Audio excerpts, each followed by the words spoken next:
So we will restart the story where we left it. So we compared here the glycerol sludge,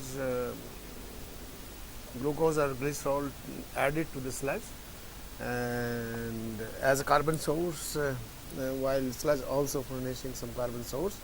And we have seen that if you add glucose, so naturally the growth rate is higher, the lipid concentration is same level but reached earlier because of the high growth rate and therefore high accumulation rate, whereas in sludge, okay, it's slow and the concentration is also low because of the devoid of carbon. There is carbon, but there is not enough carbon to accumulate lipids. Now another thing is the nitrogen, because when you add carbon source, okay, so this is also possible that your nitrogen source may get depleted, okay, and the most difficulty in case of sludge, okay, is how to measure correctly the available nitrogen or available carbon that we have been talking, right? Because we measure the total carbon, we measure the total nitrogen, okay, but we don't know how much of that is usable, how much is not, because everything is in soup. And then you have the inert suspended solids, so you cannot separate the usable from the unusable, right? So just we have to guess, okay, we have to add externally and then see the response of your culture and then decide basically that, okay, if it is correct or not correct, okay. So I mean it's basically a black box, okay, and this is also an example of that black box. So we first wanted to test that which type of nitrogen source is good, and whether it is the peptone or it is the urea or it is something else, the ammonium sulfate, okay. Ammonium sulfate is not appearing here because it is already known in the literature that urea is a better nitrogen source for production of lipid. So we saw, and then also apart from that, urea is much cheaper than ammonium sulfate, okay. If you go to buy in the bulk, okay, it's almost 30 to 40% cheaper than ammonium sulfate, while the nitrogen value is high. So that also we sorted it for the use of urea.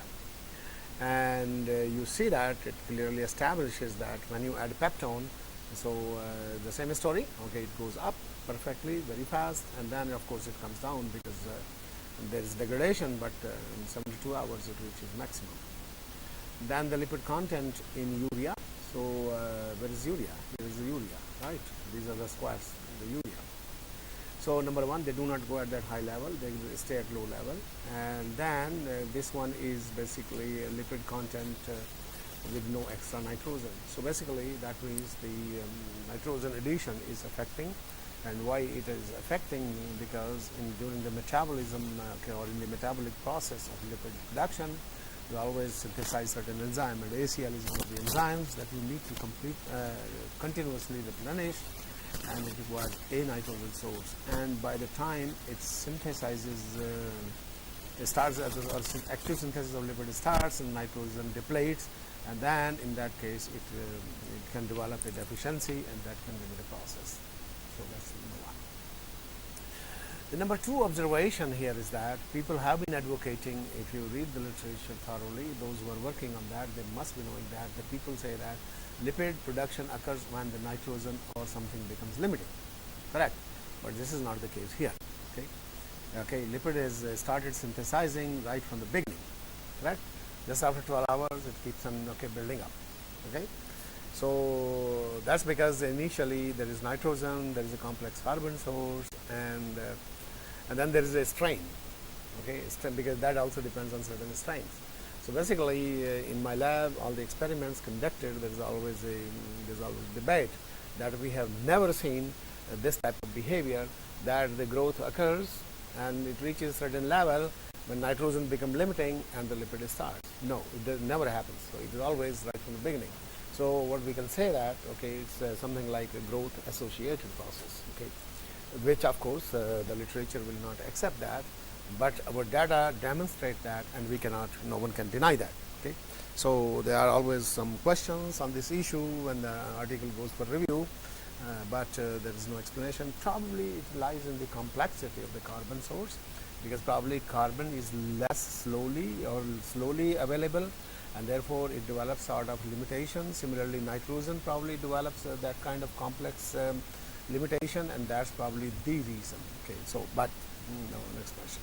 Anyway, so these are the the curve for the sugar utilization. As usual, glucose goes very fast. Where is the triangle? Here is the triangle. And then the glycerol goes very slowly, obviously, because glycerol inhibits, number one. Number two, it's slowly degradable substrate than glucose. And as I said, this is just a comparison with glucose, just to study the kinetics, and there is no commercial value of glucose because we cannot use it. And I will probably have some slides on that issue to show you that how this cost is how the glycerol is not a viable substrate.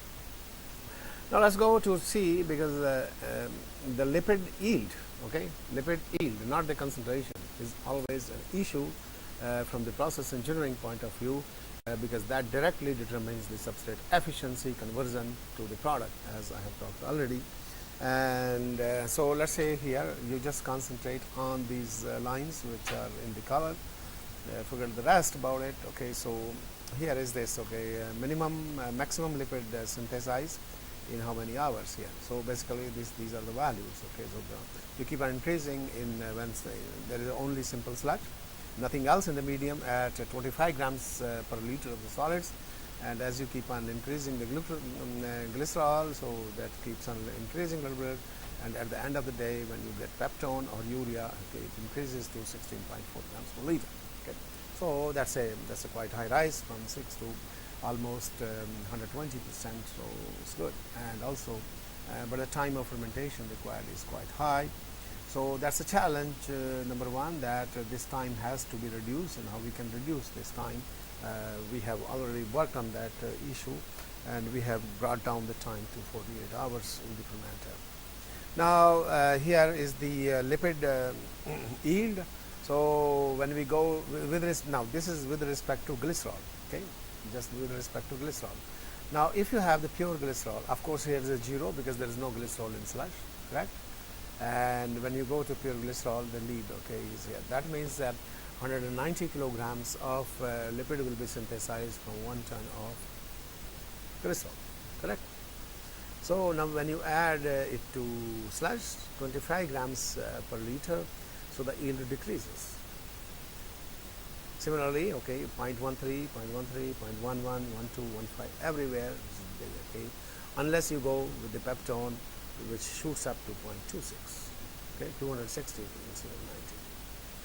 Now why it decreases when you add glycerol to sludge? Because there is a divide of nitrogen. Okay, so it is probably used, and then the carbon source, okay, somehow it happens that it is goes for biomass concentration, or it goes for endogenous respirations when the carbon source is depleted, and therefore yield continuously keep on decreasing. So basically, in other words to say, in order to come back to the same yield, you need an extra nitrogen in your system. Okay, and that's why the nitrogen is. So it increases the growth. Certainly, it increases the growth, but absolutely, it also increases the production rate as well as the yield coefficient, which is very important.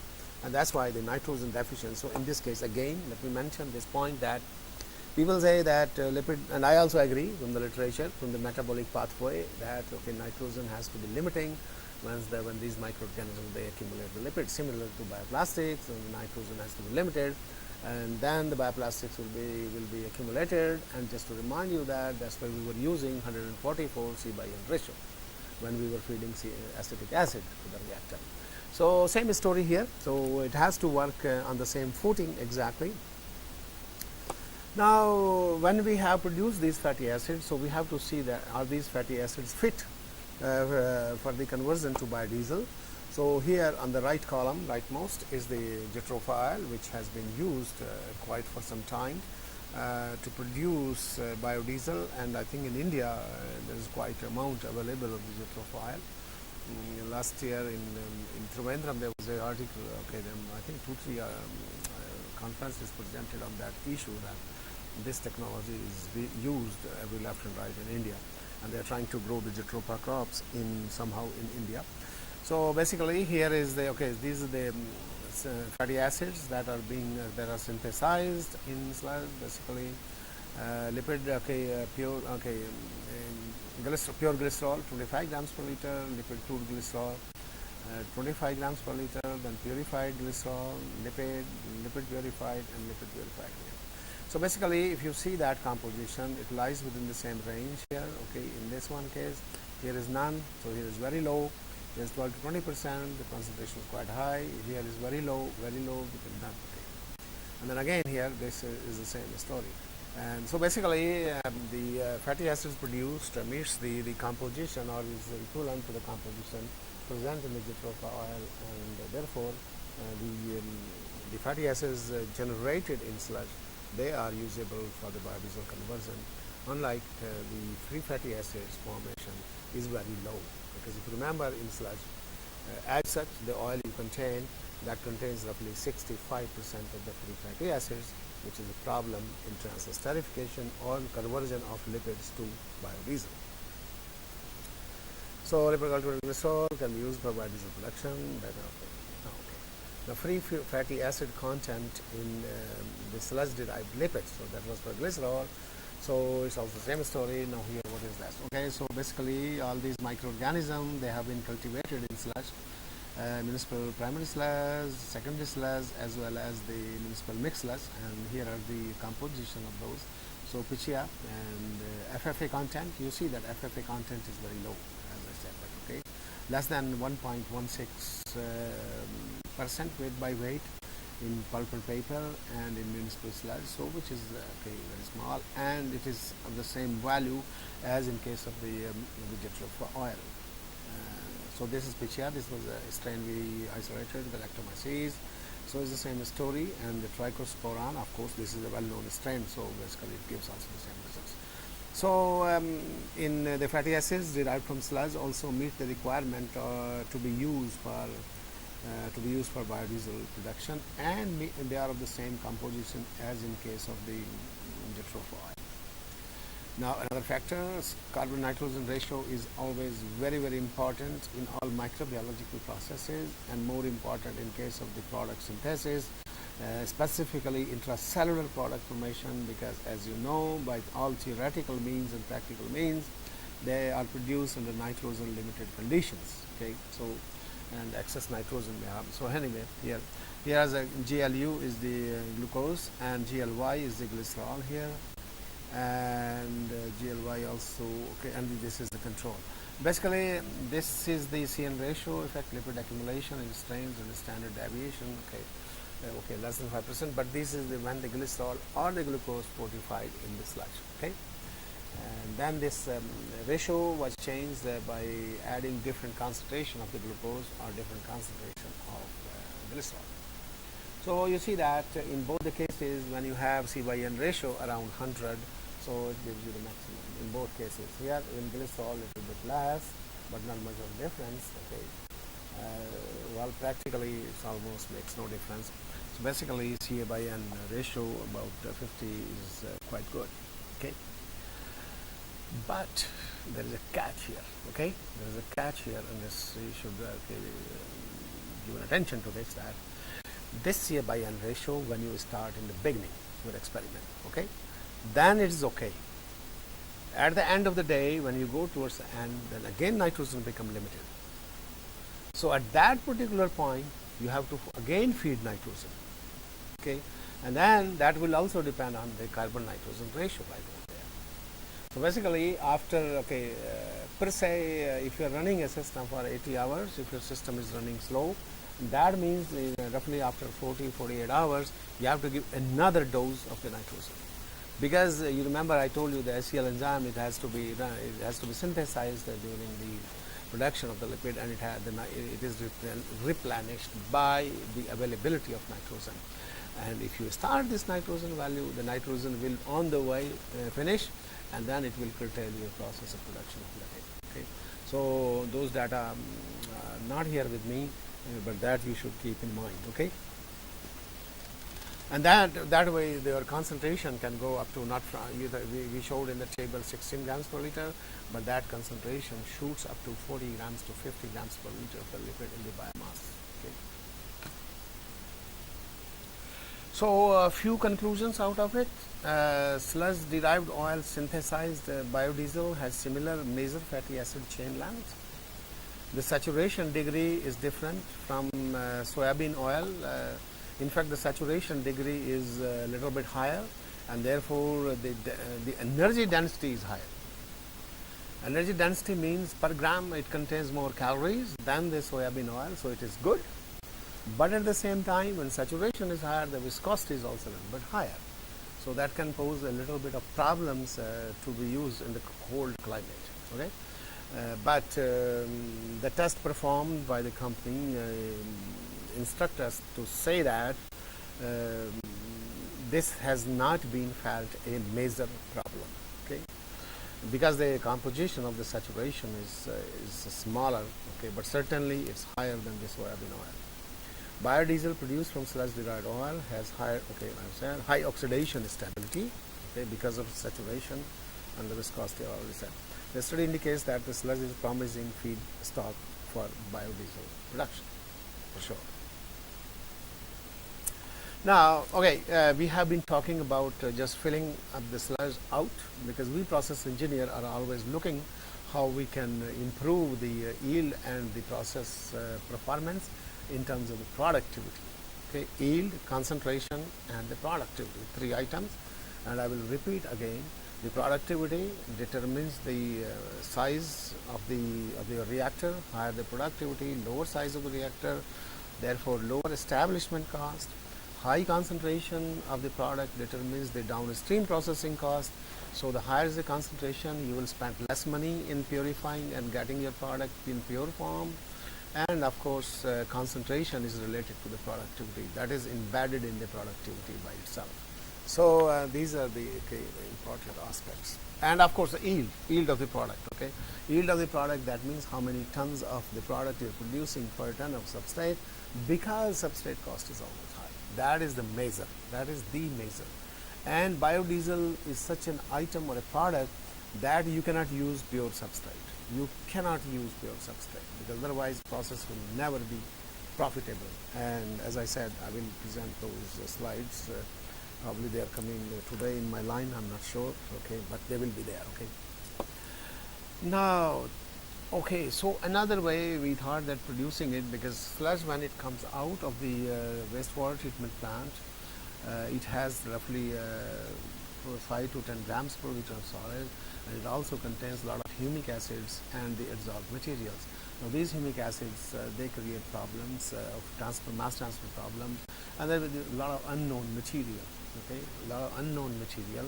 So that may hinder the mass transfer, nutrient transfer, and therefore productivity of the system.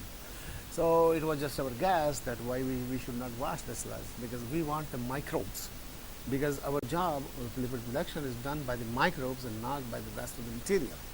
Because as I said during my talk earlier, that sludge is an exhausted material. Why I say exhausted material? There is no carbon, there is no nitrogen. As such, unless you break the cells in sterilization, there is no nitrogen, there is no carbon. Okay, there is only the unwanted material. Okay, that makes the sludge viscous. Okay, so that's the reason we thought, okay, probably if we wash the sludge, okay, so everything will be gone, which is sticking, and we will have the somewhat purer cells like you produce in a fermenter, and they could do the job better. Okay, and that's what in the couple of slides here I will talk you through that. Okay, so basically here is the the suspended solids concentration after sterilization. That also you should know that, because if suspended solids remain in the liquid higher and higher, they again pose the bioreaction problem, and bioreaction is slowed. So normally we determine 25 grams per liter. So that concentration is something like 8 grams per liter, but at higher concentration of solid, you see that the solid's concentration is depleted, and therefore reaction rate can be higher. But we found that in sterilized sludge it is not higher more than 25 grams per liter, 30 grams per liter is a very stable sludge, because the reaction rate is same. Now let us see what happens when you wash the sludge. So the procedure is again same. You do what you do in the washing, you centrifuge the sludge and dip in water, and then you use it, so desuspend in water and use it, or simply centrifuge the sludge and then again suspend in water and just simply use it and discard those the material or the washing, okay, or the supernatural. Okay, then that way you get pure cells. Okay. Now let us see here. Okay. Now this is the fermentation of washed and unwashed sludge comparison. So basically here is this W is washed and MW is not washed. So this is nothing but a simple technique, right? It's a simple technique, but it can affect your cost to a very large extent. Okay, let me see that. Okay, if you have 30 grams per liter of the initial suspended solids concentration, your lipid concentration is roughly 3.27 grams per liter at the end of the fermentation. Correct? The lipid content is 27.8%. And if you have washed sludge and if you have non-washed sludge, here is your, how can be non-washed higher than this?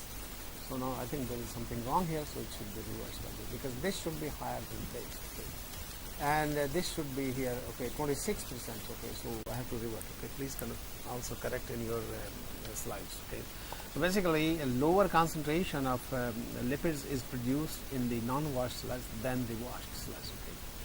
Then you go further, 35 grams per liter, and you remember it 35 grams per liter in the non-washed sludge, it gave exactly the same value as in the 25 grams per liter. Okay, but when you go for 30 grams and above 35 grams, it is increasing.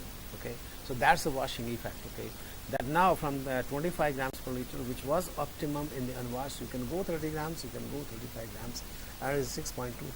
If you go further, even the washed sludge, that brings down your value of lipid, because then again same phenomena start taking place. So basically you can use 35 grams per liter, and then of course you fortify with nitrogen and in terms of peptone or in terms of C/N ratio, and can further increase the productivity.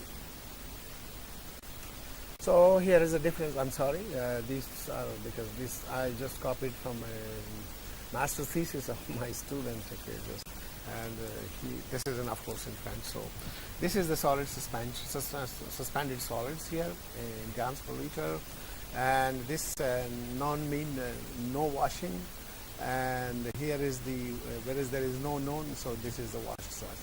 So washed sludge at 30 grams per liter, washed sludge at 35 grams per liter, and washed sludge at 40 grams per liter. Okay. So same story.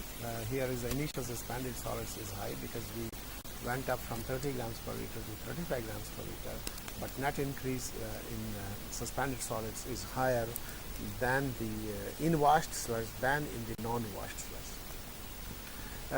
Also the lipid content here in this line, lipid biomass content here, so that goes in the washed sludge, that goes up to roughly 30%, and also if you see that has gone quickly, okay, than the other case of 25 grams per liter. Okay, so basically there is a net impact of the washing this sludge. Just simply you have to centrifuge out and then resuspend in the water, and that gives you difference. Okay, of course it's not simple, it's very simple to do in laboratory, but then we have to do the economics. Okay, because when you are using, okay, you want to use the centrifuge.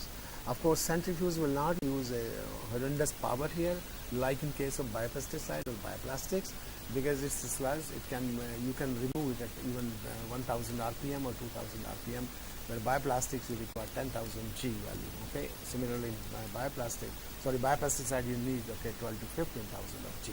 So here is 1,500 G will be enough, so you will not spend a lot of power in that, but anyway that analysis has to be made, and we are doing that. Okay, so we are on the way. Okay, now the concentration of lipids in exactly the same thing in washed and the non-washed sludge. So here is the washed sludge at 35 grams per liter. Okay, and these are all the known. Okay, here is the 40 grams per liter, also washed, but it comes down than the washed sludge. So basically, then again on the lipid concentration it proves a net impact, and on the kinetics also, because unwashed sludge it goes straight, fast, and then it takes you the value in the same time as in the non-washed sludge at a lower value maximum. Okay, this is the Matthew, okay, this is the suspended solids. Now this is the suspended solids when the glycerol was supplemented into the washed solids, like we discussed about the supplementation of glycerol in the unwashed biosolids, correct? So basically you see here at 35 grams per liter, so we go to the suspended solids of roughly up to 50 grams per liter.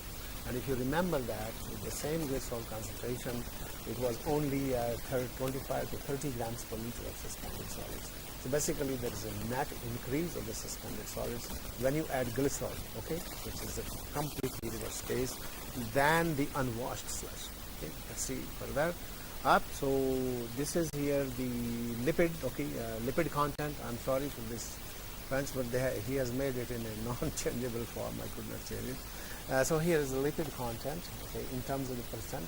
So again the same story. Here is the washed sludge, and it increased to from, if you remember, maximum was 32%. So it goes about 40 to 42%. So there is an increase of 10%. And again, as you increase the solid concentration to 40 grams per liter, so it is the same impact that osmotic pressure is playing a role, and even in the washed sludge it keeps you down in terms of the lipid content. And this is the 40, and this is again the 35 grams per liter, only the centrifuged sludge. Okay, here is a centrifuged and then suspended in water, and this is a centrifuged, washed with water, and then suspended in water. So basically, for all the reasons, with all standard deviation, just the centrifuge sludge performs as good as the second time washed sludge. Okay, so you don't need to go for centrifuging it twice, because every time you use the centrifuge is going to cost us energy. So we'll stop just centrifuge once and throw the water and use the suspended in water and use that biomass. Now you see the lipid concentration here. You see that, okay, without even adding the nitrogen source. Even without adding the nitrogen source, you see that if you remember that by adding the nitrogen source peptone, the concentration was 16 grams per liter. Right? So here it shoots up to roughly 22 grams per liter. So that's the advantage of water. So probably you will be spending some energy, and then it will be offset by the higher concentration of the lipid. Okay, and then again it will be also offset to the larger extent in the downstream processing when you're going to. But as I said, today we're not there. We are somewhere at 40 grams. The process looks pretty good in terms of economics. So in case of the wash sludge, that's how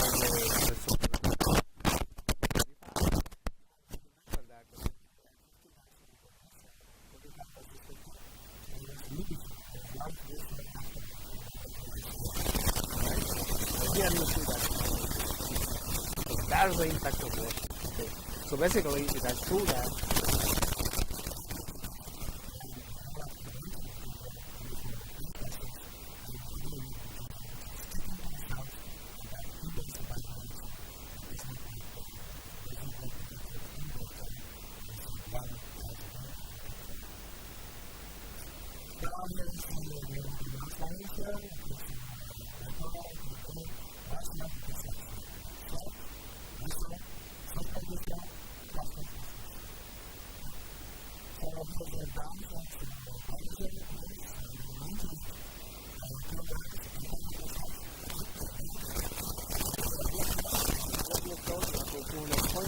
and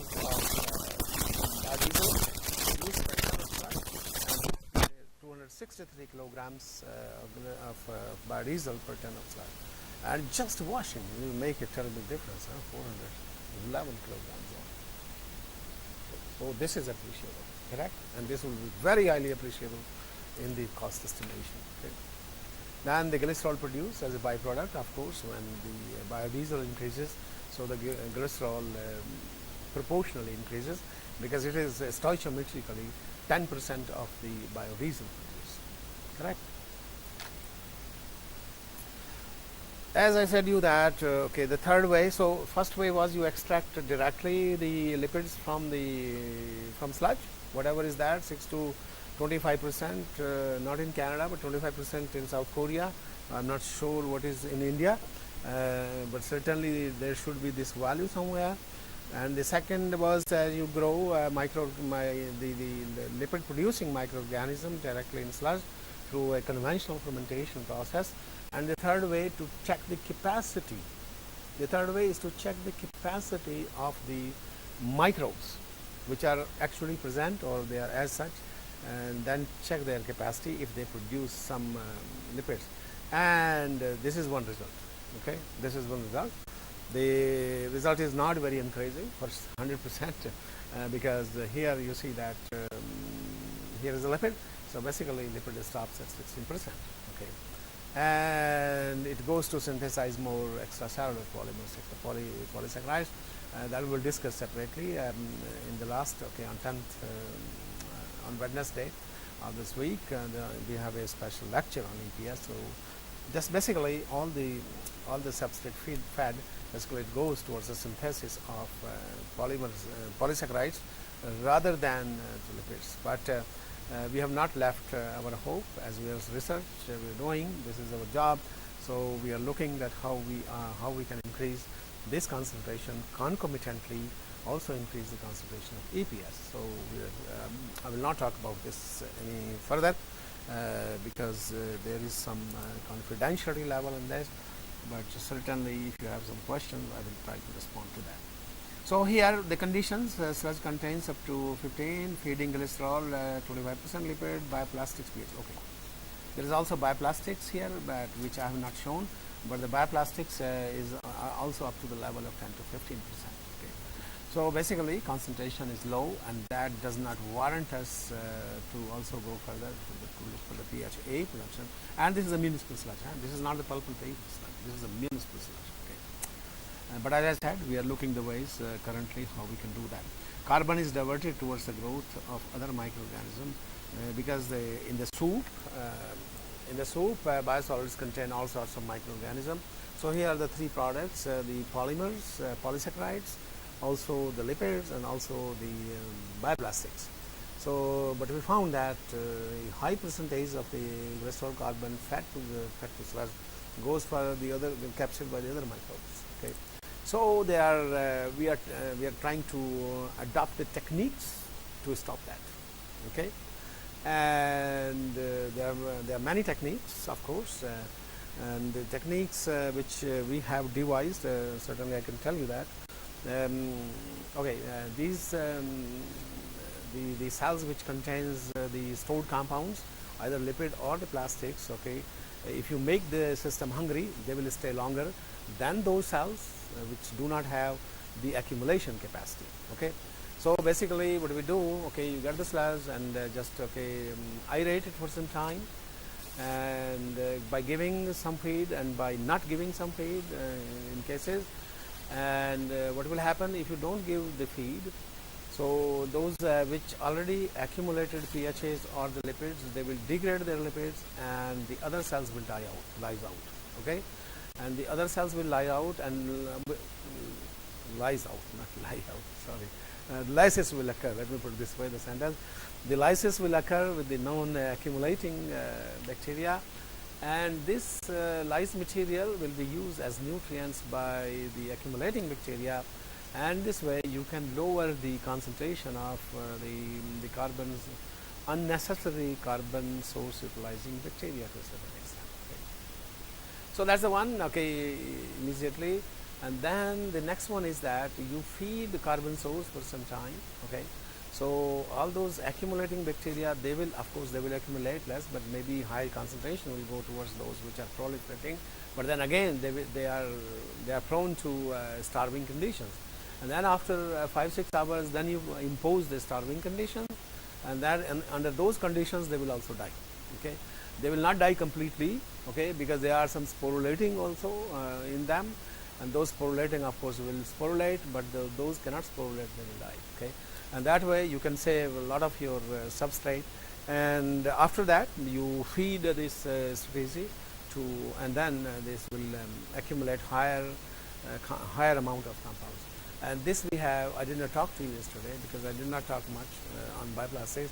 We have successfully developed this technique to increase the bioplastics concentration in pulp and paper sludge. Okay, and this is very efficient technique. So basically we are trying to design the reactor based on that, that how much profitable is that technique.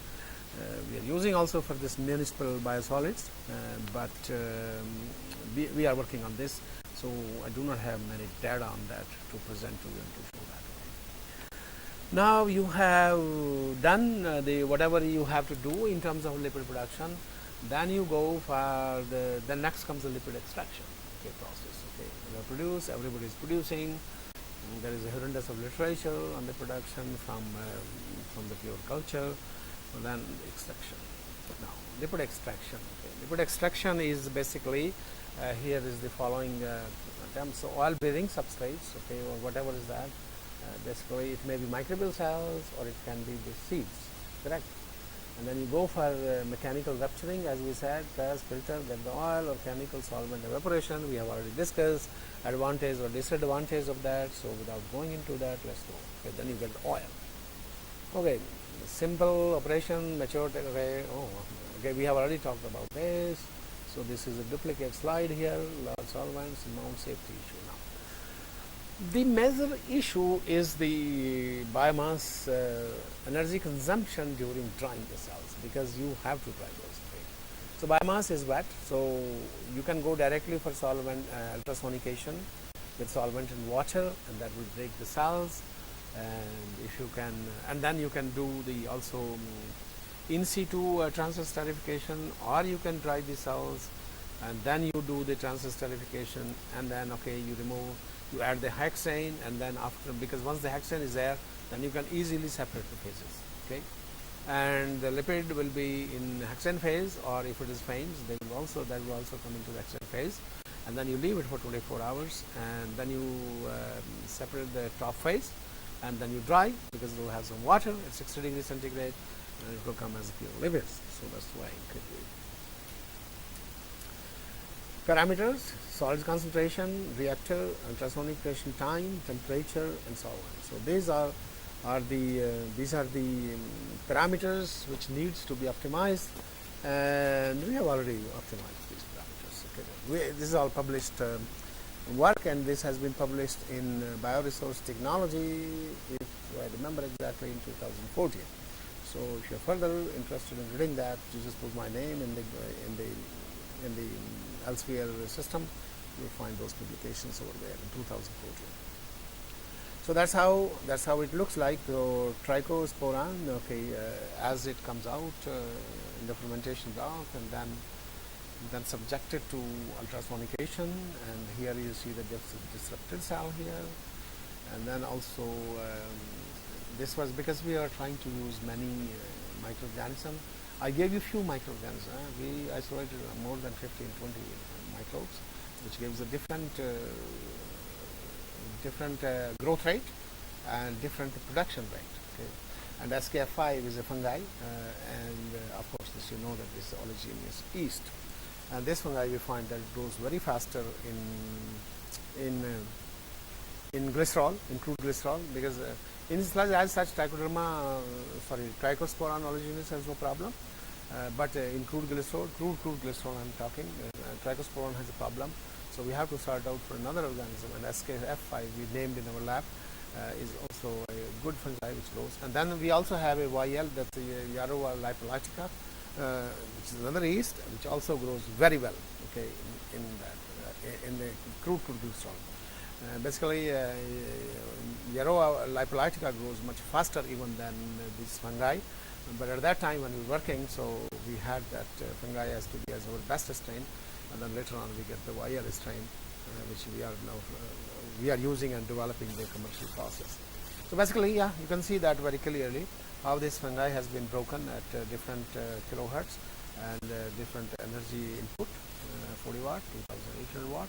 Of course, the disruption you can see clearly, and also here a different input of energy in terms of either kilohertz or in terms of watt.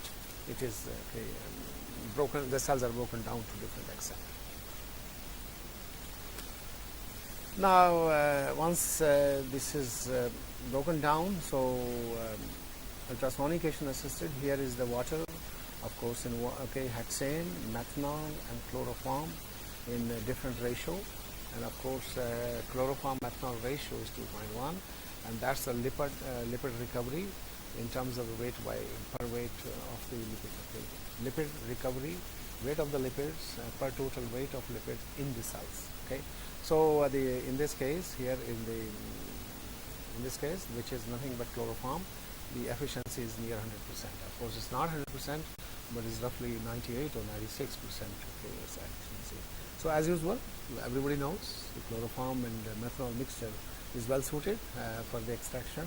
Of course, it's not wanted in the industry, but when you are doing something in lab, so that is the best item. When you extract in methanol, so basically methanol is somewhere here is 70% to roughly 50%, depending on what type of substrate you are using to do that. So basically that, in the lab to check the efficiency of extraction process or the cell break process, so we are using this methanol and the chloroform mixture to see how much oil we have extracted.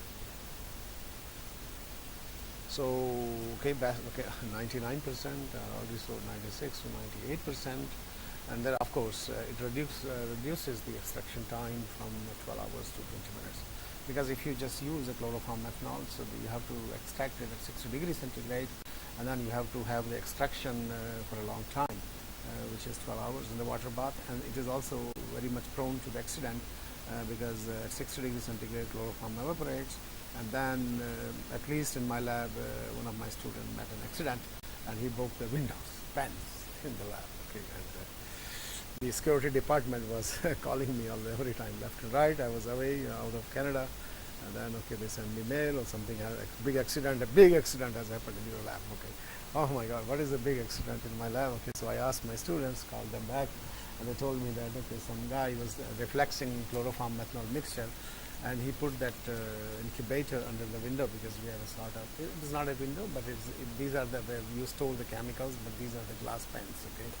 And the safety department was really very high. So anyway, so this is a story. So basically, why I'm telling you that is it's a dangerous material, and then of course certainly ultrasonication input decreases, but as I said, that ultrasonication may not be an industrial choice, and based on the cost and the efficiency of the process at the industrial level. In the laboratory is fine, it works fine. You take a couple of ml, you take probably a liter, you take probably 2 liters, 3 liters, 4. We have a sonicator, batch sonicator to 5 liter, it works fine. But as soon as you go to the continuous sonicator, so probably okay, no, it doesn't work. At least it didn't work for me. It didn't work for my industrial client, which they applied in their premises. Okay. Now the next step is transfer esterification. So transfer esterification, there are different catalysts, as I have already talked. The base is most common, efficient, economical, but there is slow formation, and there is a big problem for the crude glycerol. And then of course you have to neutralize it before you throw the liquid into any disposal water to be disposed either in river or wherever it is at. Acid, okay, economical questions.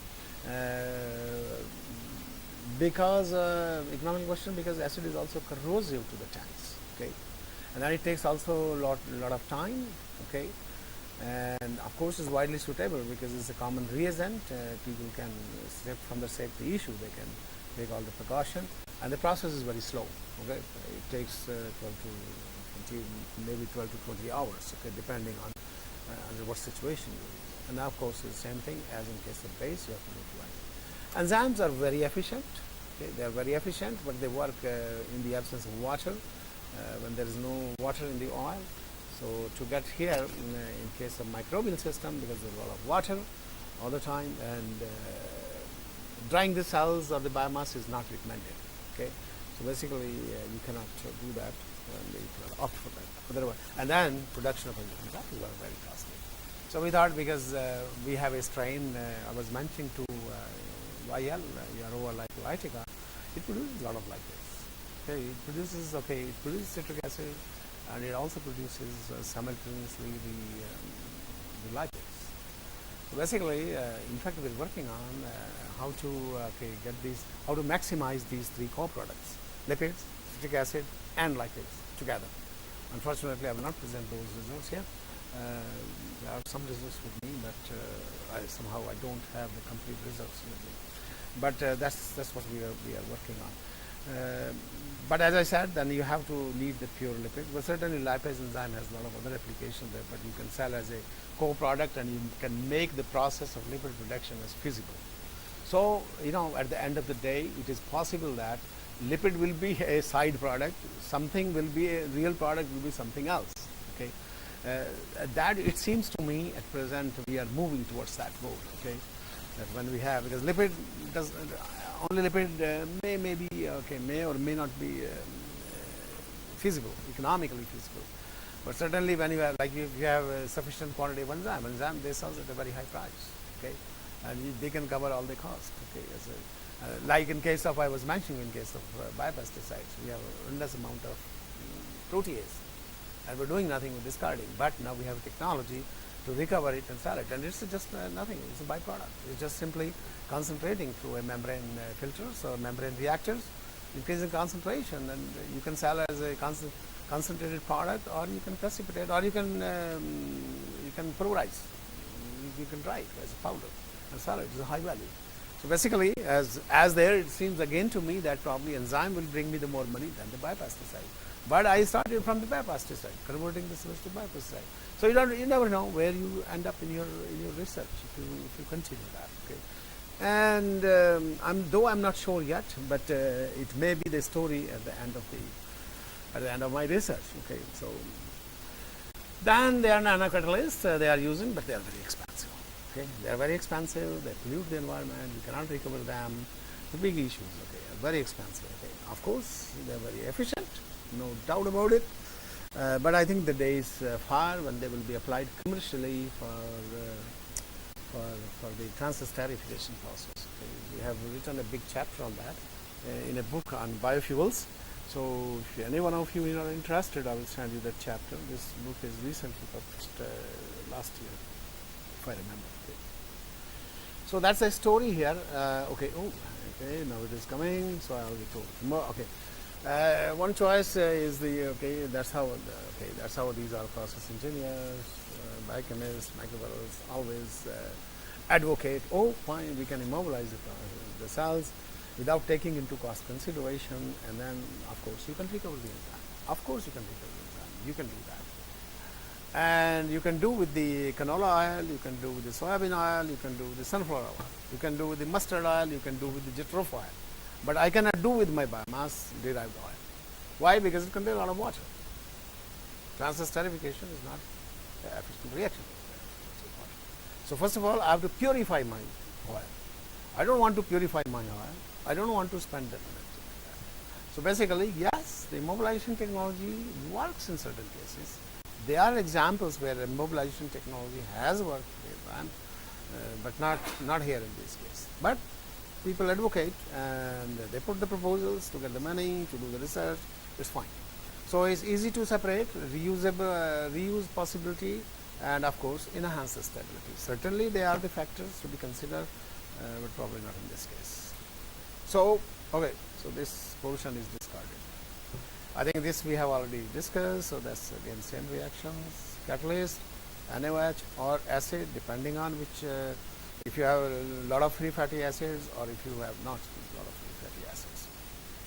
Transesterification, lipid to methanol molar ratio is normally 1:6, 1% catalyst, weight by volume, and 55 degrees centigrade, 2 hours NaOH per 24 hours for the sulfuric acid.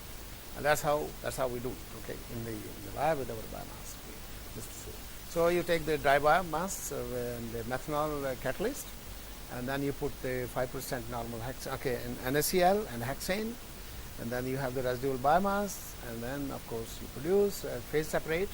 Then biodiesel will be in the hexone methanol phase, and then you separate it, go to GCMS and measure. That's the laboratory method. That's a purely laboratory method to analyze your system, but it's not a commercial method. We will talk about the commercial. I will not say commercial method, but we are trying to develop that process. Then the lipid methanol ratio, because when you are using the ultrasonication, so you have to vary the lipid to find out what is the optimal ratio if you are doing in situ transesterification. reaction time, and of course the catalyst, because as I said, in the crude glycerol, fatty acid FFA are very high, so you have to go for sulfuric acid, and then you have to go for ultrasonication, and then you have to go for this whole process to determine how much is the value. Now here is the in situ transesterification, that is with the using those catalysts and ultrasonication. Now let us see. Let me get down to the whole slides. Okay, here is everything. Okay, yes. So basically here is 1%, 2%, and after the catalyst. Okay, and this is the without ultrasonication, and this is the with ultrasonication. So the major difference, okay, is not in the efficiency of ultrasonic of the esterification, but the major difference is in the time here. So without ultrasonication, you have to go for 12 hours, and with ultrasonication, you can go just within 20 minutes at any of these 1% or 2% or 5% catalyst level. So basically, that's yes, it looks very good, but then again, always question. Reduce reaction time, okay, good. Reduce methanol catalyst ratio, and gave higher lipid conversion into in situ esterification. It gave higher results than the two-stage esterification. Two-stage, single stage, I hope you understand. Two stage is first you extract, then you separate the lipid, and then you esterify using ultrasonication. In the one step, you directly apply ultrasonication, solvent, everything to your biomass, and then you do the ultrasonication, and you get the frames, and then you separate the frames. Okay, so that is the process. Again, the biodiesel profile after transfer esterification, it is almost same thing. C16, C17, C18, and of course C18-1, C18-2. They are the highest concentration, which is again acceptable for the biodiesel production.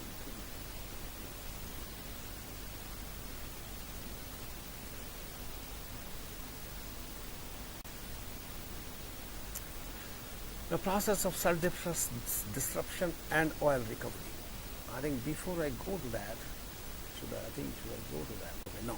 So before I go to the energy balance, now I would like you to show that process that we are working on. Unfortunately, you will not have those slides in your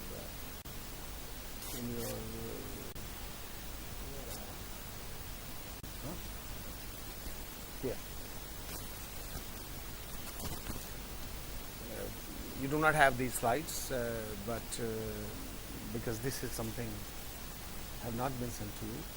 So this is we have developed this process, or we are developing still that process to apply to a commercial scale, and probably we will be successful.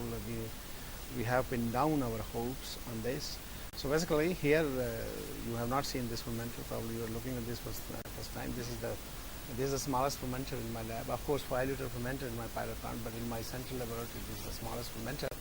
This is a 7-liter fermenter, and you see this pad here around it. This is a heating pad which heats to maintain the temperature, and of course temperature and everything is controlled on the computer by the side. And then you can fill it up to 5 liters here, and this is the fermentation of sludge plus glycerol to get the cells out. Now, okay, before you go to extract the cells, you have to concentrate your broth, correct? Because the cell concentration may be 20 grams per liter, 30 grams per liter, 40, 50, 60 grams per liter. But that's very low, okay? And once it is low, so your extraction process or your cell break process will not be very efficient. So in order to save the money, that is in order to save the volume of the reactor or the size of the reactor, you have to use a high concentration of cells. And then here in these cylinders, you see that there is no separation of the cells. Okay, you just take the cells, suspension, okay, or fermented broth, okay, 20, 40, 60 grams per liter, there is no separation, right? And you can leave it for 12 hours. Probably there will be a movement of 1 centimeter, okay? Here is okay, in terms of centimeter, from here to here, it will move to 1 centimeter. So no movement is involved. Okay. Then now you have to concentrate the cells. Now how you concentrate the cells? Now if you concentrate with your centrifuge, okay, again the centrifuge cost is very high because it requires high G value, Unlike for the sludge, okay, 1500 G, it requires high G value, and also it requires the polymers, or you have to add polymers to concentrate to help the suspension.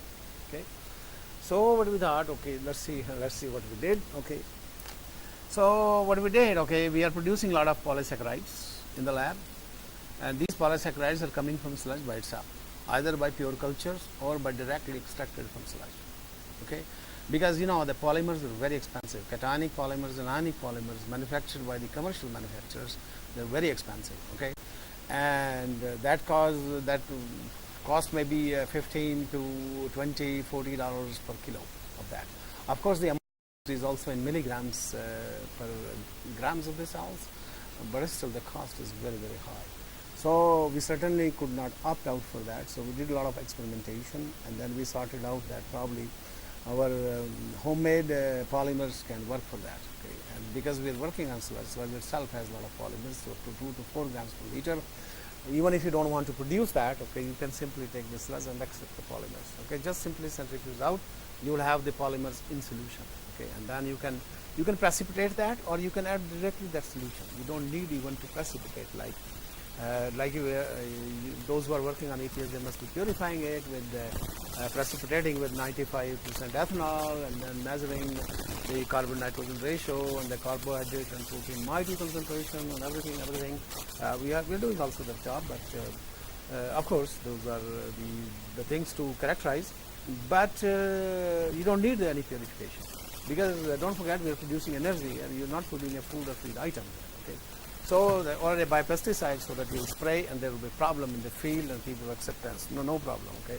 So we use those EPS. So this shows you the formation of flocks. I don't know if you can see that. So I can see the formation of the okay, concentration here. Let me see next. So this is the EPS. Okay, this is the EPS. We isolated from sludge. Costs nothing almost. Okay. Of course, I will give some cost production values in my last lecture here, when I will talk the EPS production and the utilization. But this is my homemade use of my EPS, right? Okay, because as when you work on several projects, so you can. So this is the flock formation. I think you can see that flock formation very, very clearly. So, and the concentration used up to EPS, initial 20-16 grams per liter with calcium concentration 36 millimolar, different 16, 39, and 19 milligrams per liter. So it is not a very high dose.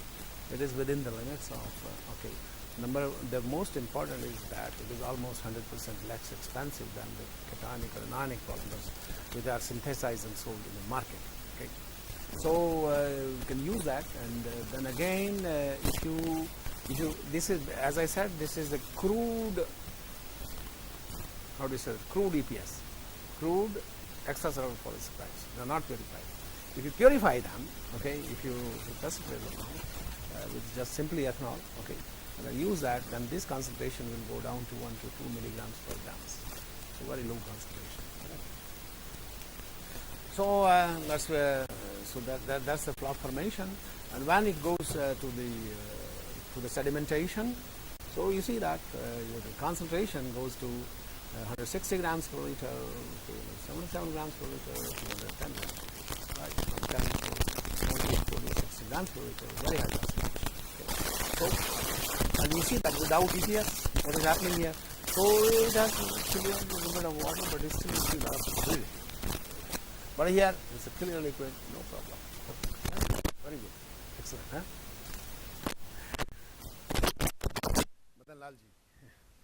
So that's how.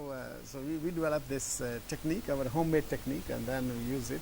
So then we got this, and then we have designed a settler based on that, because as I said, we have to move.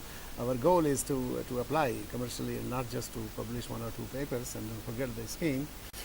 Because when you work with a company, they don't let you sit; they keep you at the toes. Okay, otherwise they will not give you the money. Okay. So next item was that, okay, once you have done this, so you design the settler and then throw the supernatant and get the concentrated celery up to 200 grams per liter of the cells. Okay. So this is the settled biomass, roughly 210 gram per liters after sedimentation and after discarding the supernatant. Now you do the cell disruption, okay, because the cell disruption is required. So we again developed a very simple technique. So basically you heat these cells up to 50 degrees centigrade, and then you add NLS, and it's a very mild bitter scent, biodegradable, completely non-toxic, no problem at all. And then probably some cell phones, and then maybe my telephone. I'm sorry for that. Okay, don't listen to that. So basically, it takes probably roughly 15 to 30 minutes to break all the cells, and the cell breakage is 100%. Okay, and then after that, so you go for basically you don't need any drying here. Okay, so you have separated your cells and you have disrupted your cells. Correct. Now here is those. Then you go for okay. That's another technique. Now what you do that, okay, once you have broken the cell out, and then you add the petroleum diesel. No hexane, no no solvent required. Okay, you add petroleum diesel to your solution which you have obtained after treating with the NLS at 60 degrees centigrade, and then you simply go for phase separation. So you separate the lipid in petroleum diesel. Correct. Now you have the solution of lipids in petroleum diesel, nothing else, pure. Okay, and then you go now while having the lipids in petroleum diesel directly for transfer esterification. Okay, you add your everything, whatever you add, and then conduct the reaction. Okay, you add unwashed depending on your FFA. FFA is very low, so no problem. I have already shown you. So very simple technique. And once you go that, you do this. So and after then you go for the separation. Transfer esterification. So that's how it appears to be. Correct? Very, very clear. No problem. No centrifuge, no drying, nothing. Very simple. Correct? And then after that, so once you have that, lipids in petroleum diesel, that means which you get from here. Correct? When you separate this phase. Okay. So once you got that, so this is concentration something like 25% of the petroleum diesel, 10 to 25% of the petroleum diesel, and that's what the recommended limit for the biodiesel, because you have to put in up to roughly 20 to 25% of the biodiesel into the petroleum diesel, not more than that. Okay, that's the requirement. So now you can trans-esterify this, and when you trans-esterify this, so there will be in two phases, and after that you just simply go for phase separation, and this phase separation you have biodiesel plus PD, that is the petroleum diesel, and glycerol, water, and other components. They will go to the bottom. Simple. Okay. After that, okay, you simply phase separate out, and then you collect it, and so your fuel is correct. It's done. You don't need anything else to do. That's it. You have your biodiesel 15% in petroleum diesel ready to use. So in this process, we are developing, and of course we are trying to go and to do for a scale up. So far it looks very excellent. Of course, it's excellent because it eliminates many things from there, and is directly ready to use. So we are designing this at lab. We are designing also the transfer esterification unit based on our informations and the separation units. That's it. I think that's it for today. If you have questions, so of course we'll have a question in the afternoon, but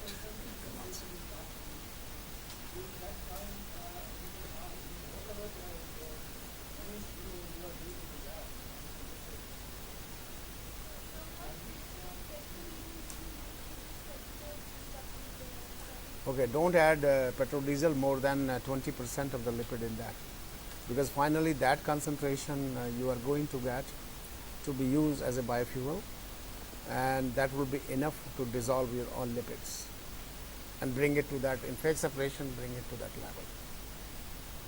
And if you want to consult the degradation, or sorry, disruption of cells by NLS, you can consult our paper, which has recently published in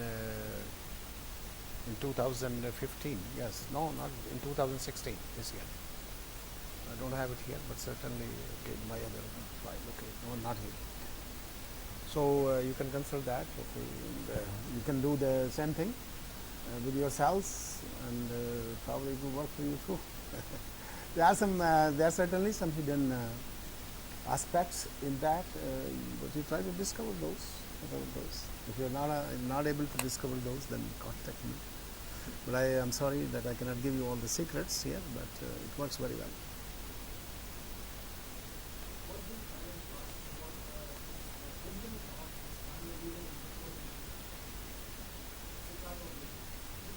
Yeah.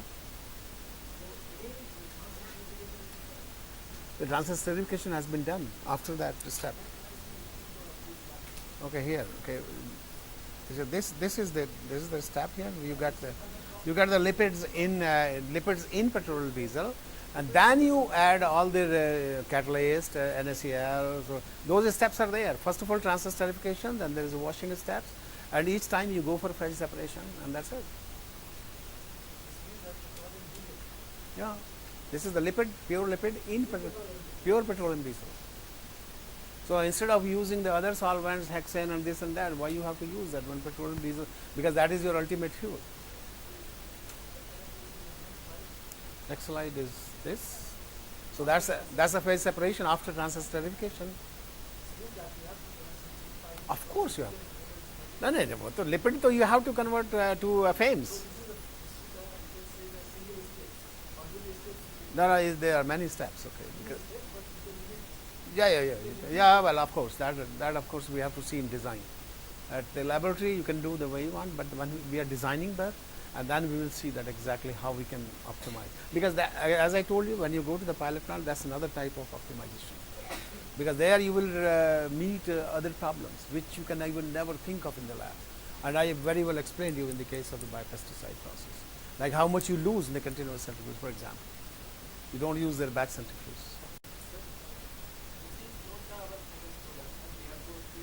ये final product हो गया भैया मेरे, हो गया वो सब cleaning के बाद आ गया ना, वो एवरी टाइम उसके बाद करोगे, सोडियम कार्बोनेट से वॉश करोगे तो उसके बाद ही आ जाएगा. Viscosity where? No, it just appears, but it's a clean liquid. But this is here. Everything goes down here. All the material that settles down. But you know, as I said, in the laboratory is good to do, no problem. But when you have the vessel, just imagine if you have a vessel of 5,000 liter, is filled with this. So then you have to really design that how much time you take. Then you have to calculate the settling velocity, and based on the diameter of the tank, and then how much time it takes, and what will be the level at the bottom. And you may lose, because at high volume, you may lose some PD and lipid in that lower fraction. Here, no problem. It's small. You have 100%, almost 100% separation. But anyway, but those are the issues. Well, that's a scale-up problem.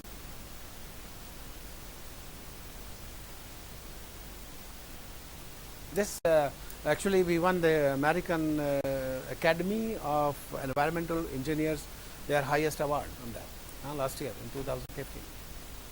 That's the award which American professors dreams to have, by the way. I'm not boasting here myself, but that's what it is. Yeah. If you go on Google and find out that AAE, American Academy of Academic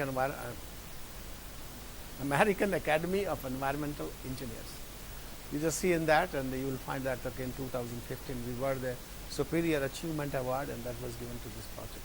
So out of those 100 projects, selected 15, and out of those 15 best, it was selected to be the best one.